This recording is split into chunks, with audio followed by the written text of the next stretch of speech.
Yo! Aujourd'hui, on va parler d'un sujet. On va traiter cette fois le sujet de les 3 filières énergétiques qui sont bien connues dans le CrossFit. Premièrement, la filière anaérobie à lactique. Secondement, la filière anaérobie lactique. Et ensuite, la filière aérobie. Alors, qu'est-ce qu'est la filière anaérobie alactique? La filière anaérobie alactique, c'est la première source d'énergie que notre muscle va utiliser. Elle est courte et souvent on n'utilise pas non plus d'oxygène. Qu'est-ce qu'elle va faire? Elle va en fait dégrader l'andénosine triphosphate, mieux connue sous l'ATP. Ensuite vient la filière anaérobie lactique cette fois. Cette fois en fait, elle va recharger en fait cet ATP qui a été déchargé avant ça et elle va créer aussi l'acide lactique. C'est ça en fait, après X secondes d'avoir utilisé notre muscle à une certaine intensité, vient en fait l'acide lactique.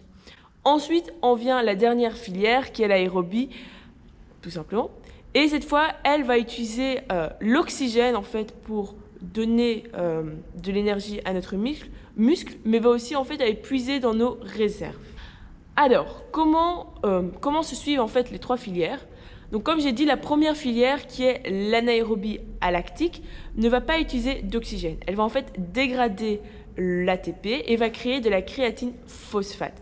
Ces 2 réserves, donc l'ATP et l'acide cytoplasmique, vont être épuisées après environ 7 secondes.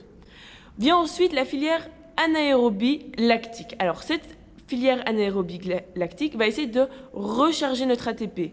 Alors comment elle va faire ça? Elle va utiliser le glycogène et le glucose qu'il y a dans notre corps et elle va en fait aussi créer de l'acide lactique par rapport à une certaine intensité qu'on donne dans notre effort.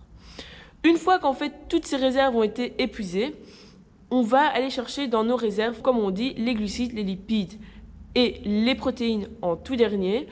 Et cette fois-ci, on utilise aussi l'oxygène. Alors, au niveau des temps, comment ça fonctionne? Par exemple, la première filière s'épuise après 7 secondes d'utilisation. C'est vraiment une filière qui vient tout de suite, par exemple sur un sprint ou alors sur un gros squat. C'est de courte durée, c'est un effort très puissant en fait. Ensuite vient la filière lactique. Cette fois, la durée est un peu plus longue. En fait, cette filière vient après 15 et 45 secondes et en fait va créer de l'acide lactique. Souvent, c'est sur des gros sprints où il y a une grande résistance aussi, comme par exemple un sprint à saut bike. En dernier vient du coup l'aérobie. L'aérobie, elle vient seulement après quelques minutes d'entraînement à une intensité moyenne basse, par exemple, comme un marathonien. Un marathonien, souvent, ils sont très minces et très secs, c'est parce qu'ils vont tout le temps chercher dans leurs réserves glucidiques, lipides et protéinés. Donc, grosso modo, qu'est-ce qu'on peut retenir de ça? C'est que la première filière, l'anaérobie alactique, n'utilise pas d'oxygène, ne crée pas d'acide lactique et va en fait dégrader l'ATP. Et va être de courte durée et va être très puissant.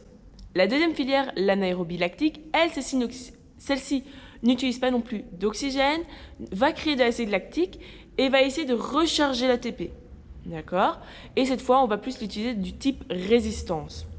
Ensuite vient la dernière, qui est l'aérobie, qui cette-ci va utiliser de l'oxygène, va aller chercher dans nos réserves, glucides, lipides et protéinés en dernier, et en fait est vraiment de longue durée, donc vraiment sur de l'endurance.